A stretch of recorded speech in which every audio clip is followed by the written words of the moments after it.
So basically, Michael, what you do in this lovely containers world in VMware company? What is your role? So I work on the developer relations team, but as I like to, maybe this joke's getting a little tired, but like I neither talk with developers nor relate with them, and instead what I do is I talk more with, I guess you could say, I don't know if so much enterprise architects, but managers and executives, like people who are like programming and architecting their organization. So most of what I spend my time on like researching and talking with people about, and then making all sorts of content for publishing, let's call it, is basically like, if you want your organization to get better at doing software, what does that mean organization wise, as far as what the organization looks like, the processes that you follow, the kind of roles and responsibilities, I don't know, all that kind of stuff. Sometimes people call this like culture, but like I'm always a little like dodgy on that term. Well, I mean, I'm not, it's fine, but it's just like, it begs the question, what is culture? But yeah, I mean, if you read all the DevOps report stuff and whatever from the last 10 years, it's, I guess you could say that culture stuff that I spend time on. All right. So when you think about this developer relationship, right? Because developer relationship, like you said, they can be on the different levels, right? So you can have developer relation with the real developer teams, architects, so on, but sometimes also enterprise architect. Do you think that the culture of this, let's say the DevOps culture, should go from the top to bottom, or from the bottom to the top of the organization? Yeah.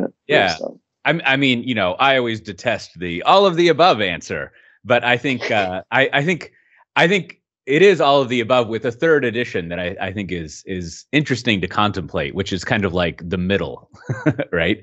And but I think it is good to have the larger the organization, I find the more effective tops down can be. Or effective is not, the more needed that it is, right? Now, if you have a small organization, I mean, let's just say like one, I don't know, I'm making this up, one to three teams, then like you can have change from all directions. like you're a pretty small organization, but like on the extreme end, like I often cite, like if you think about like JP Chase, they have, I don't know, last time I looked, like 25,000 developers globally. And so like, you're not going to get 100 developers to agree what to do, let alone like 25,000. And however, right, like, so you don't want to be all dismissive of bottoms up stuff, because like a lot of the time, well, I would say all of the time, when you're changing an organization, you're asking all those individuals to change, right? So they need to be willing and be interested in it. And also, like, you need them to figure out what to do day to day. So they have to be behind it, and that has to be effective. Now, the reason why I like to, emphasize that tops down is also important is like, sooner or later, you're going to need to like change what the organization looks like, the incentives and the career paths that people have. And, those 25,000 developers aren't going to want to go sit down for the annual budgeting and finance meeting, right? Like, I get your point. Yeah, like it will take ages, right? Yeah. So and there's all sorts of things that, in a cynical position, you don't think about these things, but there's just like a lot of stuff the executives and managers do as their job, right? And like, they need to do them in order for it to be effective. I love that you use 25,000, because this is the 25th episode, so it's like a perfect fit, right? So exactly. 25th episode of InLeoCast today. Yeah. well, hopefully you'll get to 25,000 episodes. That would be a real achievement. Hopefully, but I will, my beard will grow or a little bigger, I think.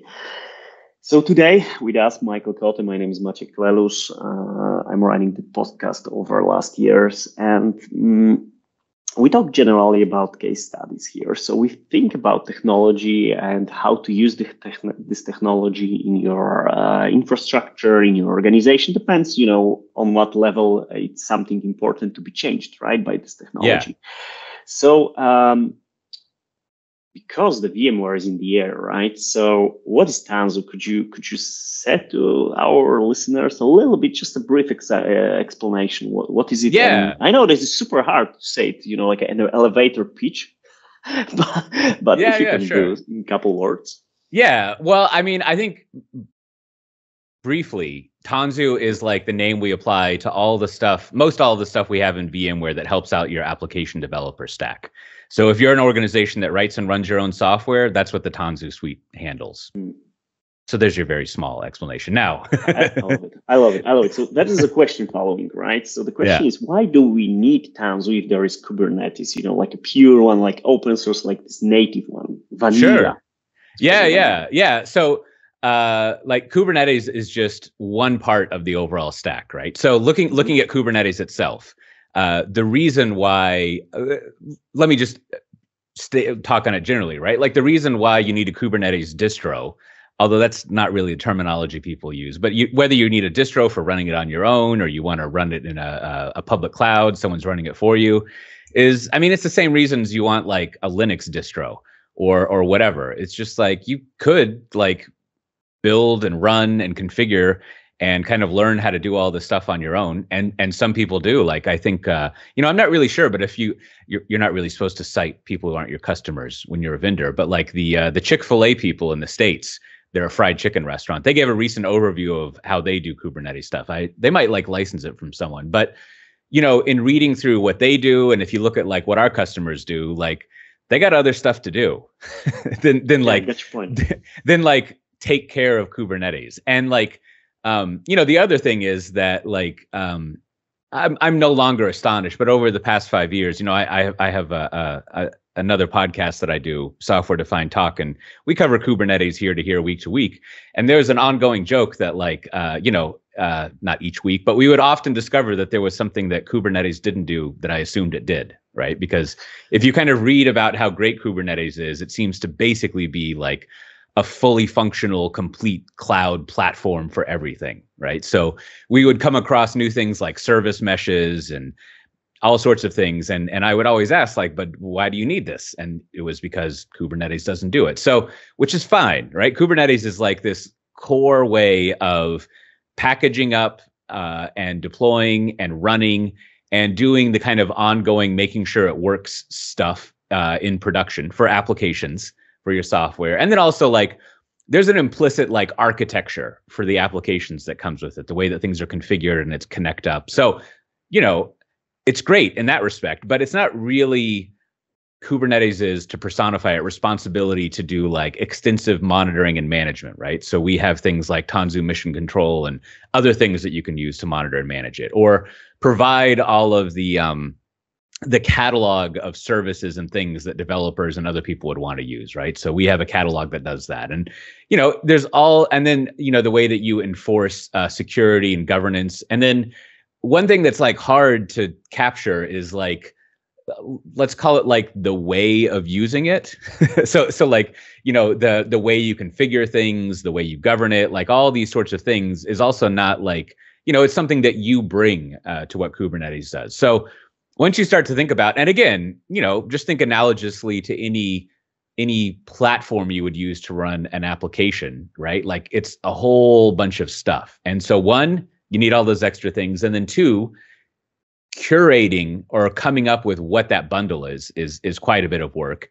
And then three, there's like the ongoing taking care of it, right? And like knowing year to year, like what's in that bundle, how does it get configured together, so forth and so on. And then, so that's the Kubernetes part. And just to like the other parts of Tanzu, if you're interested, have a lot more to do with application development and supporting what developers do in organizations, all the frameworks that they use, the tools that they have, all of those sorts of things. And that's why I say it's like our application stack stuff, right? Like Tanzu isn't like just one thing that you install. It's just the name of our collection of, again, if you're doing custom software, you're writing it and running it, it's Tanzu stuff in VMware land. Well, so let's call it like this. So we talk about Tanzu as a platform, right? Right. It's like a set of tools, but carefully picked by a vendor to support generally application modernization, right? So that's the idea. And a lot of customers, when we talk with them over the years, last years, it's maybe not hundreds of years, but last years, right? When you get to that 25,000th episode, then maybe then I will say like over those years, right? So those guys, they always thinking like this. Initially, we have small setup, right? So we can start pure with the toolset, know the toolset, and then with some experience, knowledge, we can choose a proper platform to us. Would you comment that approach if it's a right approach, or they should do something? Oh, you mean like choosing a platform when you're starting off? From the very beginning, right? Or just take a vanilla tools and learn them hard, like real hard. Yeah. I mean, I think that it is probably, despite how much I might be an advocate for like, the stereotype of Agile of just like, go do stuff, which whatever, some Agile people might say that's a mischaracterization, but whatever, it being a stereotype, like, I think it's worth spending at minimum a couple of days, if not longer, depending on the size of your organization, thinking about like your platform choices, right? And there's two reasons. One, like if you're like at a small organization, like, you have, a team or so, then, I mean, even in that case, like you need to think about like, so let's say we're successful in 3 months, 6 months, 12, and then 24 months, right? Like, what are things we're going to need at that point? And what do we need at all those phases? And let's see if whatever platform why don't we kind of like plan for that happening? Because retrofitting stuff at the platform layer is difficult and painful, right? And that's kind of like a minimum of why it's important to think about the platform that you have. Now, on the extreme end, back to your 10,000, 25,000 person company, right? Like, I think you have to think about your platform stuff a lot before you go into it, because you're not primary, but a huge amount of the problems that you're going to have are going to be due to standardizing on the platform that you use across all those developers and removing as much variation and possibility for variation as you can, right? Like if you imagine, let's say, you have 10,000 developers that are supporting, I don't even know how many applications and services that would be. It's got to be a couple thousand, and those are big teams, right? Like, yeah, definitely. If you imagine like governing the long-term kind of like coolness, I was going to say like agility, but just like manageability and ability to run it like across all those applications, like you want to really think about how you configure and package and run and all the stuff, how you architect the applications. That's the thing, right? Just you need to think how to operate it the day to all of what you said. But as well, we see that if we introduce the platform, that is fairly complicated stack, right? Mm-hmm. Because, when you look at the standard customer, you have this physical layer, underlay, overlay, plus on top of that virtualization in VMs, you have Kubernetes in any form, right? And on top of it, you have service mesh. So it's fairly complicated stuff. I think that it's super important when we introduce to the organization that kind of tool set, wherever is a platform, if it's Tanzu platform, it's fine, wherever other platforms, any platforms we choose. Yeah.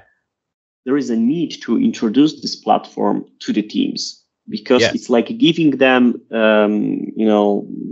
let's say Concorde plane, right? And the guy's just flying normally with Cessna. Right? It's super simple. And suddenly they get a Concorde, right? And they're thinking, oh my God, it's using so much fuel, and I'm flying only to the 7-Eleven to buy a bag of chips, right? Sure. So one thing is the introduction of the platform. But second thing, in my opinion, is to present this platform to the people that they will use it, and maybe not force is not the best word, but let's encourage them, right? Yeah, sure. Encourage them a little bit to use it and try it and teach them to understand that.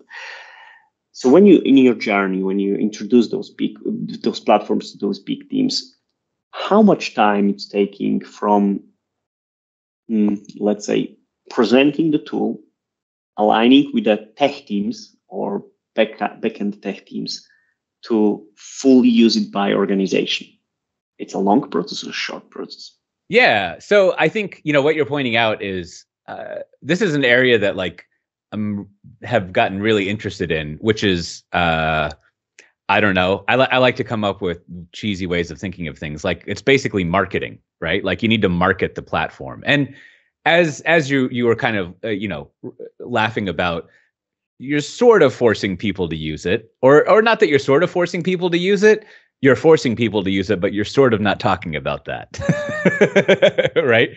Now, that said, in order to be successful with the platform, kind of like I was talking about earlier with the bottoms up thing, like, you need people to be enthusiastic about using it. Otherwise, they'll do a bad job, or not even a bad job. They just won't excel. So anyways, what I found, I need to go look, but I think it's about 7 or 8 years now that I've been kind of in this role doing this stuff, first at Pivotal and now at VMware, but kind of studying how people do software in large organizations.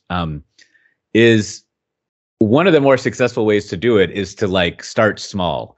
And what this means is that you're probably looking at, let's say, 3 months to getting a couple of teams successful in understanding and doing things, right? And then after that, the next milestone you hit is maybe the 6 or 8 month area, where you might have, I don't know, 8 or 10 teams, including those original ones, so cumulatively, that are doing this. And then after about a year, I think it's reasonable that you might get to 15 or 20, maybe more, depending on how well things go. But again, in relation to a 10,000, 25,000 person organization, this can seem really slow, right? But it's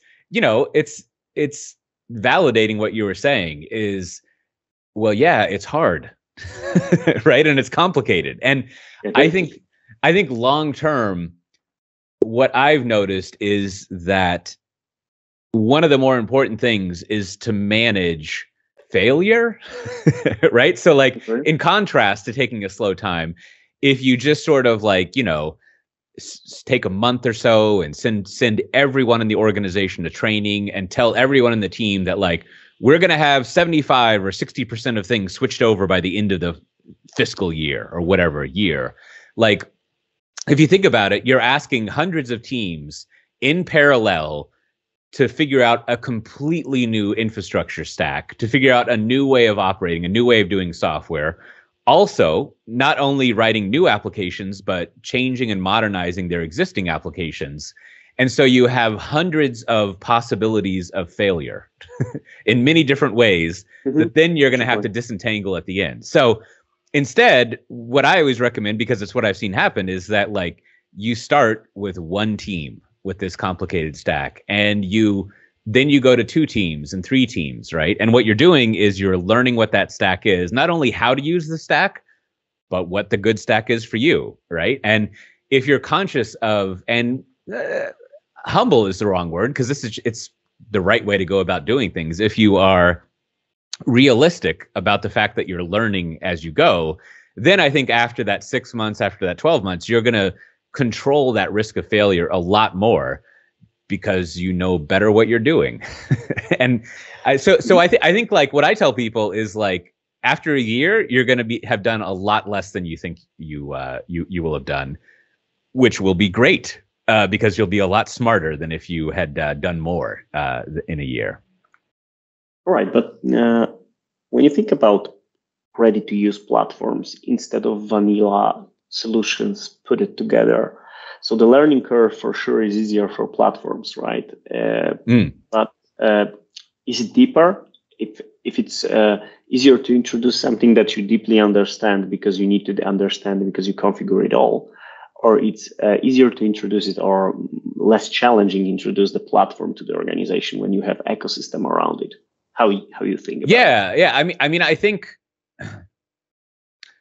so. I think to get to the end of my thought here, the less you want to or need to customize the stack to how your organization works, the easier it will be, and the faster you can move, right? And I mean, this is something that one of the platforms we have is based on Cloud Foundry, as we call it now, the Tanzu application service.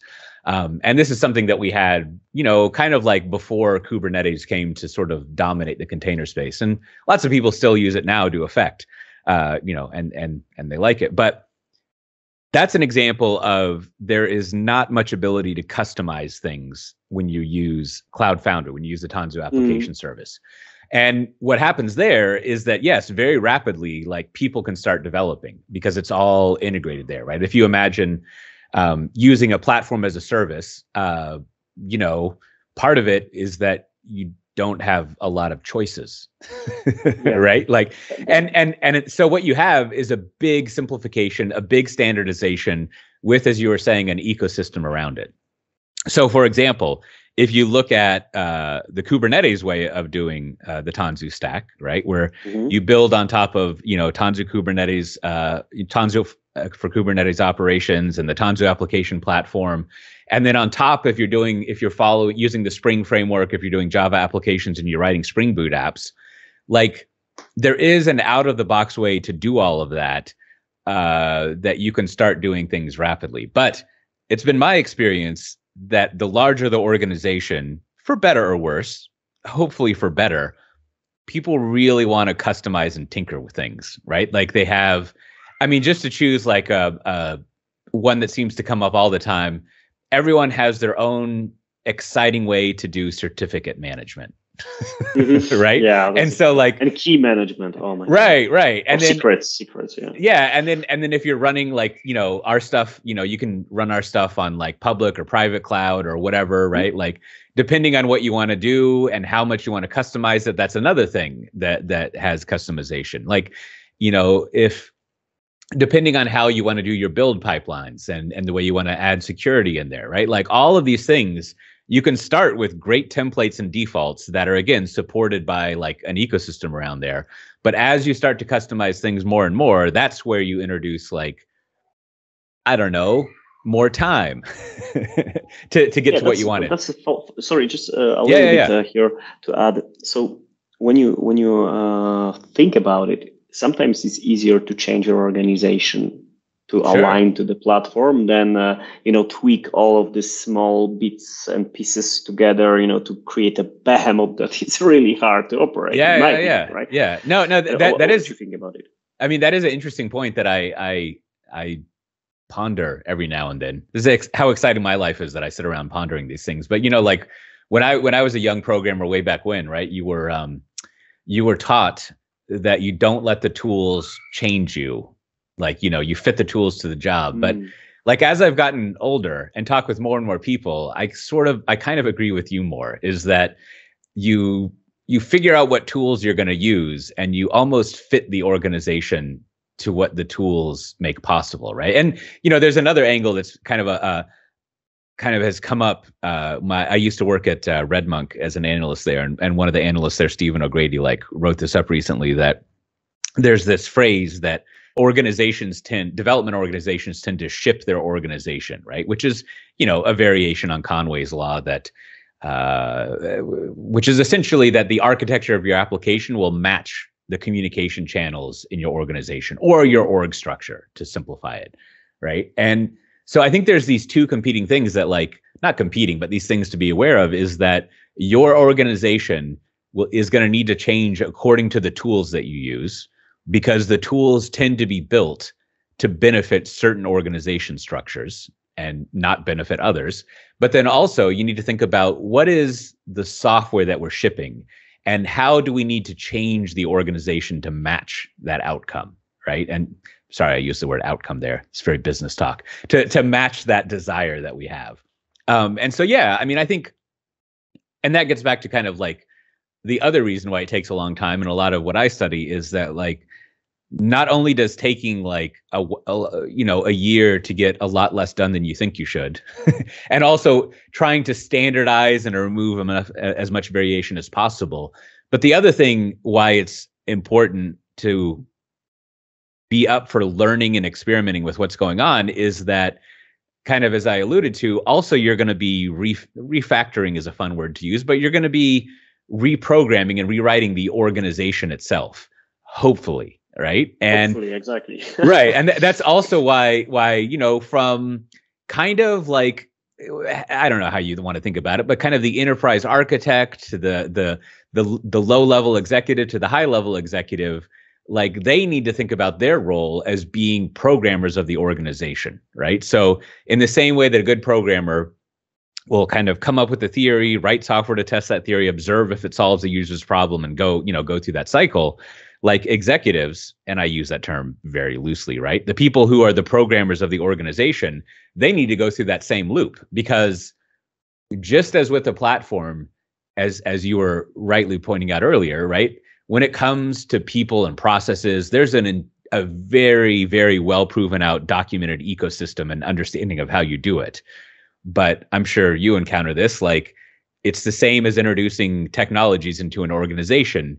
People need to and like to customize it to their organization, right? So, whether you're taking, the Scrum book, whether you are having to do SAFe, or you like the team topology stuff, or like you eagerly read the 2 DevOps reports each year, and you've bought the Accelerate book and given it to everyone with a signed copy of the Phoenix Project and the SQL novels.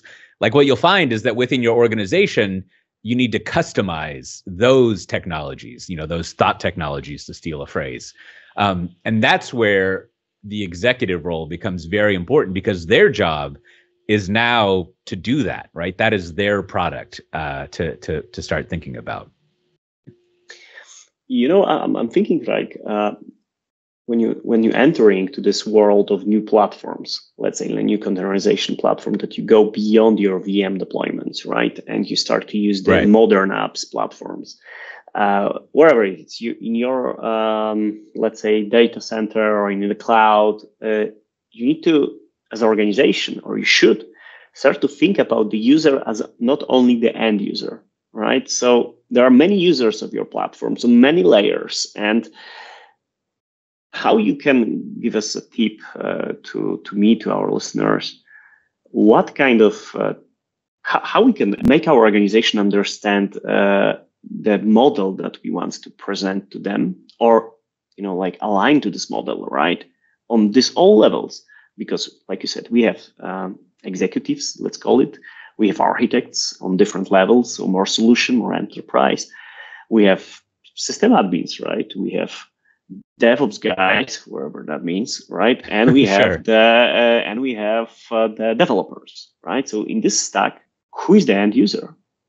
Because I think it's not so easy to be defined. So this is a fun conversation to have with infrastructure people, and just like as I kind of alluded to earlier, like I grew up as an application developer, so not an infrastructure person. So pardon me if I'm like lumping together a bunch of small categories into one thing, but like you're pointing at an important thing, which is to think about every individual or group, right? That kind of stack you were saying.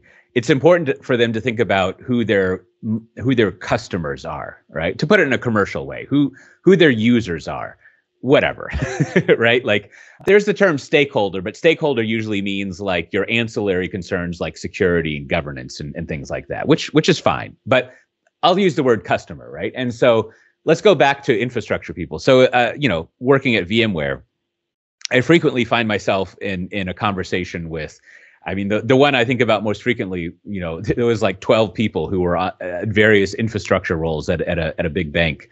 And their job traditionally has been to stand up and provide infrastructure, and also to support like the process by which developers get infrastructure, right? Like typically, like, traditionally this means like filing a ticket, and many people nowadays have a pretty good self-service way of doing it, right? Like it's not the stereotypical ticket stuff.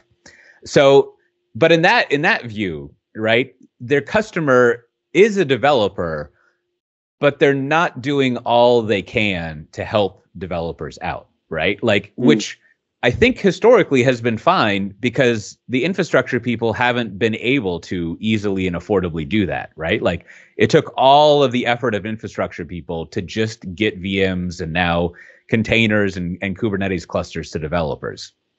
But, I think in the past, I don't know, like I just make up these numbers, 3 or so years, like more years, but it's providing raw infrastructure, if you don't customize it and build it on your own, is pretty easy. And so what this allows infrastructure people to do, kind of as you were alluding to a little bit, is to think about how can we solve more of the problems of our customers, the developers, right? And the first sort of technology, like mine technology, that's required is to, instead of, in a classic way of IT, you think about providing services, right? Like you are shipping an image or a container, or you're setting up a service for someone to use. But instead, it's good to think about, I am shipping a product to a customer. And the way that's important is, the distinction makes it important, is that when you start thinking about developers as your customers, instead of just sort of like guaranteeing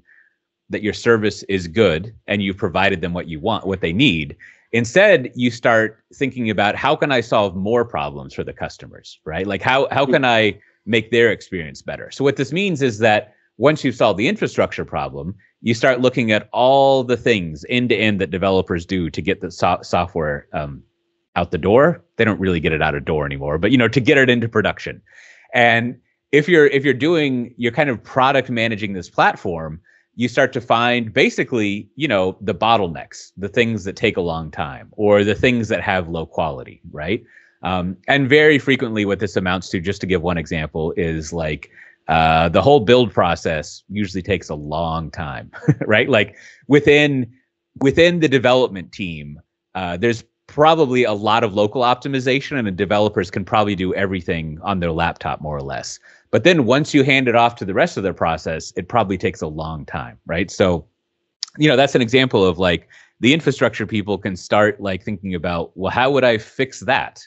And on and on and on, right? Like you kind of keep finding things iteratively that to make your product, the infrastructure you're providing, better. And I think as far as like, I think you're also asking about like, spreading this through the rest of the organization and getting people to be aware of and think about it.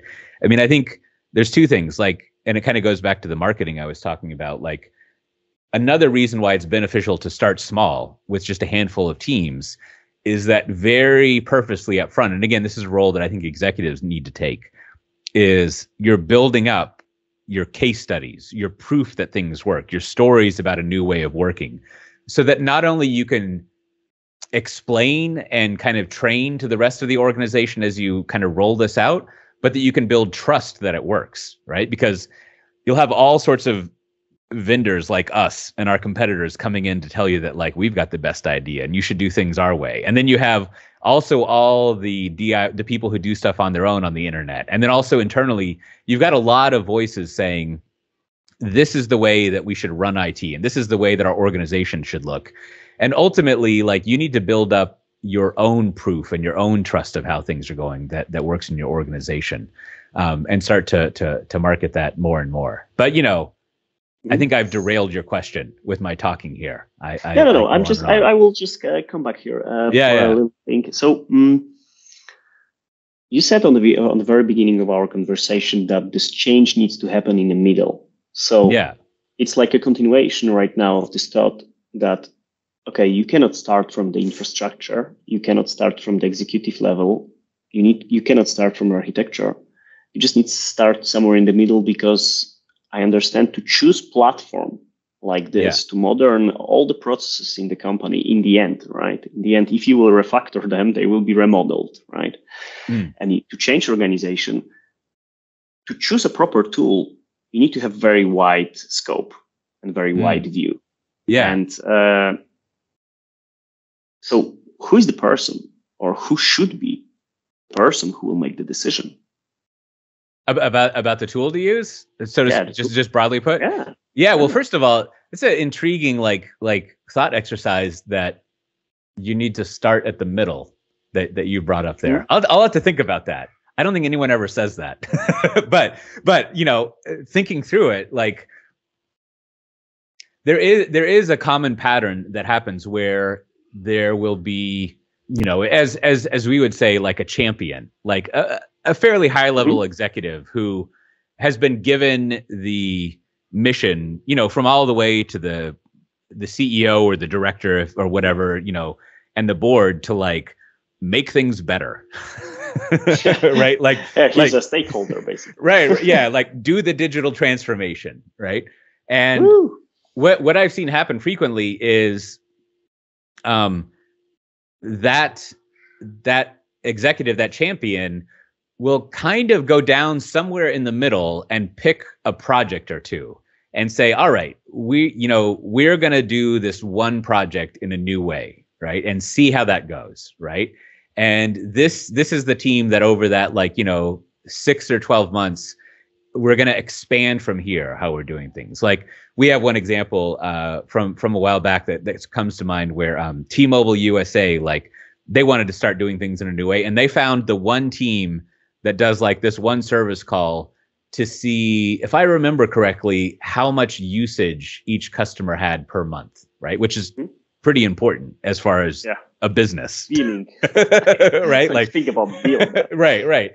And so, I think this is the right version of the story. Like, they went down to the middle and that's where they started, right? And so you kind of like win someone over in the middle and start using that as a place to learn and start doing things, by finding the people in charge of that and kind of like ferreting out what they're doing there. And defining end customers, I think, because it's very hard from, perspective of, let's say, from one perspective to define all of the end customer of the platform, right? Because if you do the project, right, like in the middle job, like you're doing that, then you can, from this perspective, fairly easily define who is your end customer, who is your support, like definitely map it on the RACI matrix, right? So responsibility, accountability, because when you do it on the global scale for entire organization, you end up with a behemoth model that nobody understands. That Excel, it's created usually in Excels and they look terrifying. Right. And when you go through it, then it's easy to understand, because what I want to point out with this question, I'm curious if you agree, that when you are infrastructure guys, for example, it suddenly appears that the developers are not users, they are end users. I think that this change, it's changing everything dramatically, because usually, when I'm from infrastructure part going in, so we thought, and now I can say it, over all those years, right, that the end user is, for example, somebody from finance, or end user is a guy who's sitting in the front of the computer and using our service, right? So everything what was done, it was done to achieve goals or KPIs related to that relation. So everybody else was just the support to achieve that target.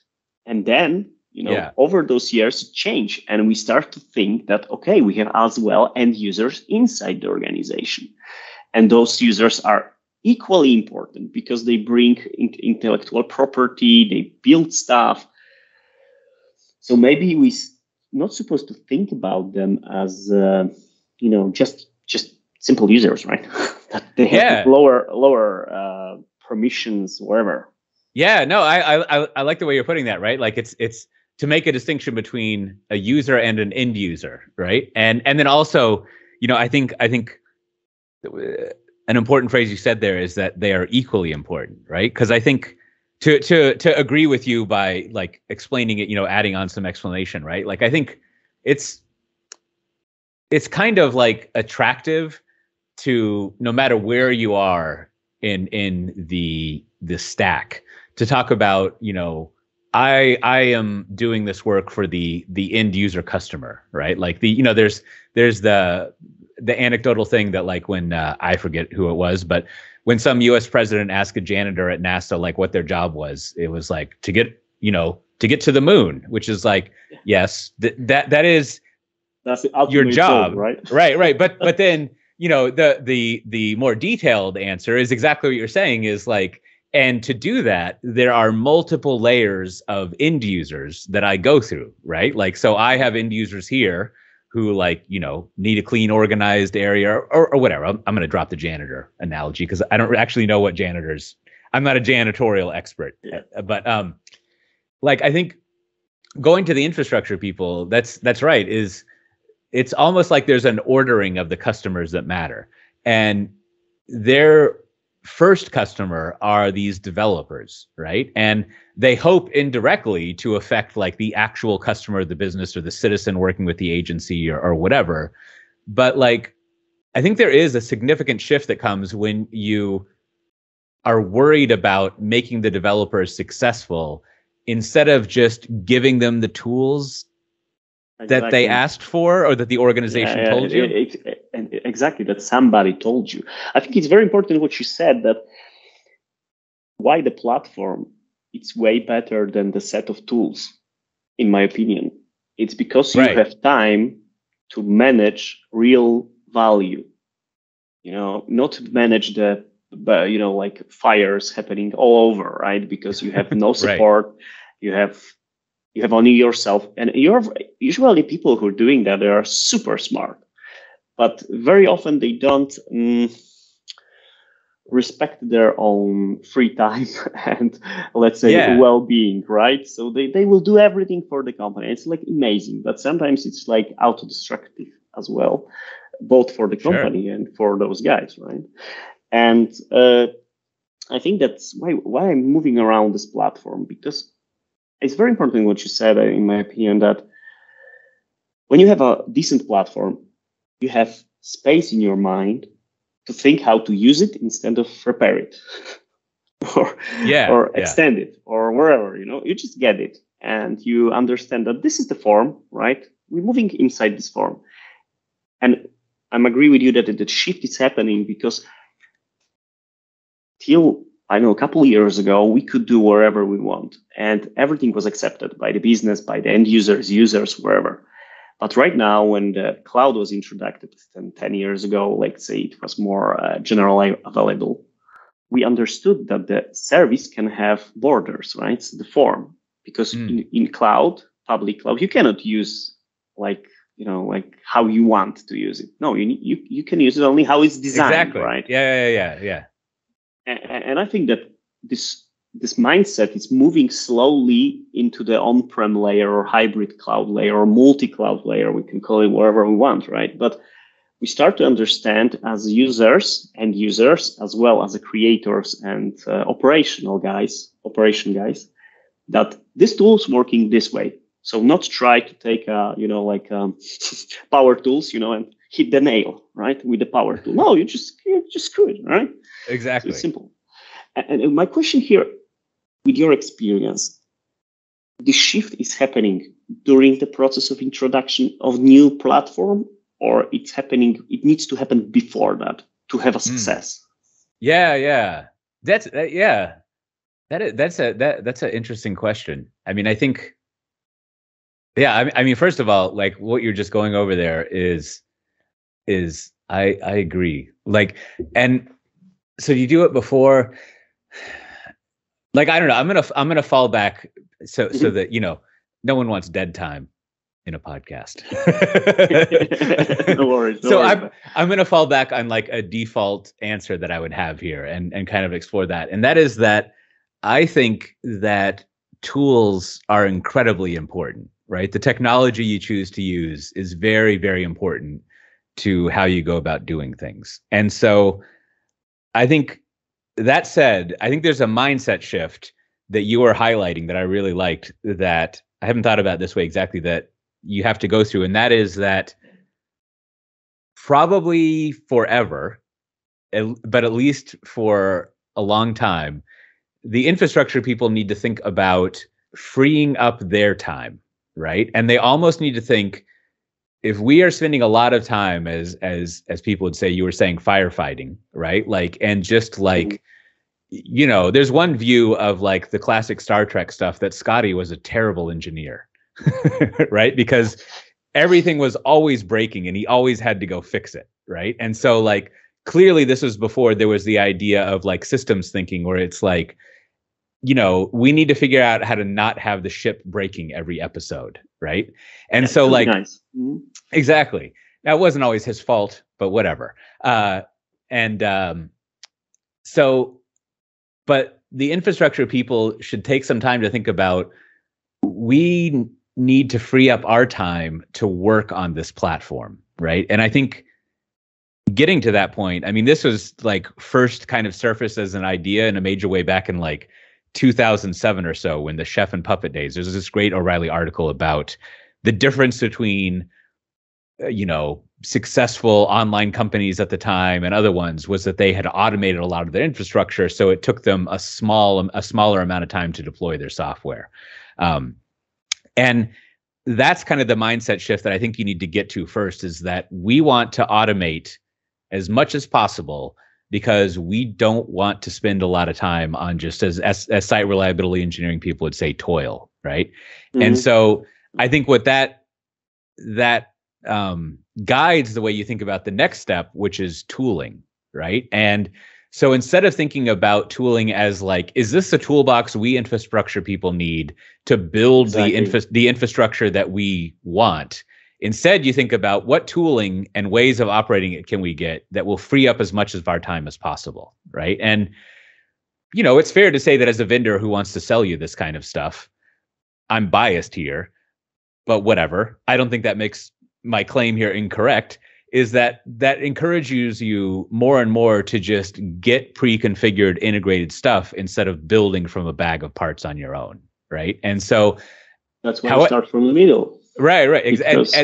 And then back to your original question, like, I think very early on, yeah, it's important to like start with the tools and kind of go through the tools and test them out and see if they are achieving that goal of freeing up your time. Now, I mean, I'm sure there's like 3 to 15 other ways of like analyzing stuff and thinking about it. But I mean, I think that's a pretty, as you were kind of suggesting, like a pretty good way of starting out, is just like, how can we stop running around all the time, and how can we find a tool that helps us do that?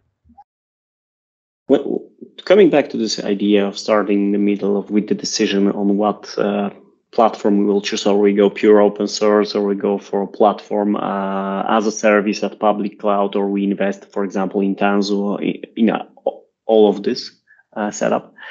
I think that the important part is a developer relations kind of word right now. It's very, very hype. It's making a lot of hype right now. So DevRel, right? I think that DevRel should be a team of people, should be a bunch of people from different parts with a good stakeholder who can choose wisely and make this decision, and then present this to their own, right? So infrastructure guys, why it's good, tell to their own people, developers to their own. We don't see much that of movement, more or less seeing like, okay, this is the platform, let's use it. Yeah. And this is kind of, like, I want to use it. Nobody asked me that I like it, right? Yeah. No, I think the phrase developer relations or DevRel, like I see that used more and more inside organizations who are solving exactly the problem that you're going over, right? Which is like this is another area where, like I said, I guess I've been around here like 8 years now, but in the back in 2015 to 2017, one of the things we would notice when we would get, as we call it now, the Tanzu application service, the Cloud Foundry thing stood up, is that exactly as you were pointing out, people would stand it up and they would send out the email to all the developers, and then they would be, shocked that no one was using it. Right. And what these organizations found, and what's been rolled into kind of like the Kubernetes era of building application development stacks, like, the addition of all the Tanzu stuff, is that I generally recommend that right from the start, it's a good idea to dedicate at least one person full time to this developer relations role, right? And you want this role to not just be like the solution engineer, DevOps engineer, people who are kind of like going over not only the training of it, but also kind of like crafting those tools. But this, let's just call them the internal DevRel person. The DevRel's job is only what you were pointing out, is to just raise awareness and interest. I mean, this is what my team does. The team that I'm on does. Just raise awareness and interest in usage, and kind of explain not only the technology itself, but we've talked a lot about this, like the thought technology that goes around it, right? If you'll pardon the phrase, the thought leadership, right? Like that's what this person needs to do. And I started seeing this role, I don't know, maybe 4 or so years ago, like at various organizations, even longer. Like the first time I encountered it was at this American insurance company called Allstate. And then at another, this is back when I still lived in the States, at an energy company, and on and on and on. And now, most recently, like I gave a talk with some people from Mercedes-Benz about the platform that they run internally, and they have this role as well. And you could see this at JP Chase and all sorts of places. And I'll use the JP Chase example. They have a team now of about, I think it's like 7 to 10 people. I forget the exact count, that operate globally, and they do exactly this role, right? And so that role becomes very important, one, to raise awareness of what you're saying. And then just to add on, and I'll stop talking here, like the other thing, going back to product managing the platform, is because this role is talking with the developers in your organizations all the time. They also are a great source of feedback and input about what the platform should do and how it could make things better. Yeah, I get your point. I think this is the first change, right? So you want to go for modern apps in your organization because you're feeling that push from the ecosystem of your partners, competitors, wherever. Yeah. And the first thing that you change is that there is a DevRel. It can happen, on the level of the CEO, that the guy is just pushed to be somebody to change organization, make the digital transformation. This is the first step, right? And then alignment going in, right? So you employ ambassadors, dev relation guy, how you want to call them, but you raise awareness. And then you're picking up the nice project. Usually what I understood from as well our customers, this project, it's small, but it's super important. Because it's going to be like a bulldozer through the legal, GDPR guys, through everybody. It will go through like a bulldozer, right? Because it's very important. And then you sit down with the team of those guys who are running those projects, this project that you choose. And then you define your end customers, your way, what the process will be involved, how you want to do it. You test the different stacks of technology. You talk with the people, you make this relationship not only with developers, but as well with infrastructure, operation, wherever, project owners. It's like relation management here. And then you choose wisely and then it's a big chance to get a success, right? So that's the approach that I understood from our conversation, that it's a, let's say, well-known and probably successful model if you will manage your risks. Right. And you will be aware of them during it. Right. Totally. That you will not close your eyes and like, technology is awesome. Let's go. Right. No. I think your summary there is great. Right. Like as I've proven, it's hard for me to be concise.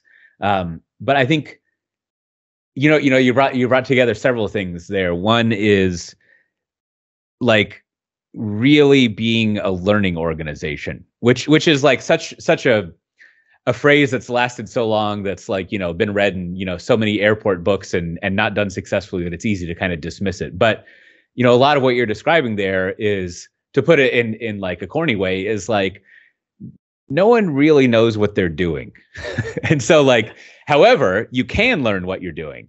And so you need to structure it and set it up so that you can learn and figure out the way to go about doing things. As you were kind of saying, to have a bulldozer that goes through all of these different layers, or a probe, right? That's kind of like discovering how things are going. And I think, even reflecting on like all the customers we've worked with over the years, right? Like, someone like y'all, and someone like us, like, we have like hundreds of stories and examples and sort of like learnings of how hundreds of organizations have done this, right? And, even more teams of people. And we can and do certainly go over that as a start for how to do things. But the real important thing is like, again, in that first year, but then also ongoing, like figuring out, how do you take that textbook, if you will, right? Like a very good textbook, but how do you actually apply it to what you're doing, right? And how, and again, using your bulldozer like probe thing, what are the unique things of your organization and the unique ways that you solve and transform and change the issues that you encounter? and how can you have a system for doing that, right? And I think that's why I think people will often say, you know, like one of my former coworkers, like she famously would say, like, you know, containers aren't going to fix your broken culture, right? Which I think is true, right? You know, my you know, addendum to that is like, but you are also going to need containers, right? Like it's kind of going back to the thing that like maybe it's going to ignite that, right? Right. Sometimes when you're sticking into some model for many years, then some ignition. I don't know how to say it. Yeah, but something from that? outside that it's that make you do it better, right? So at least try. Michael, thank you very much for this conversation. It was really mind-opening, and thanks for your time. This was the 25th episode of 𝓽𝓻𝓮ś𝓬𝓲, and Michael Coté was with us. Thank you very much, sir, and have a great day. Sure. Yeah, thanks for having me. It was fun. Yeah, thank you very much.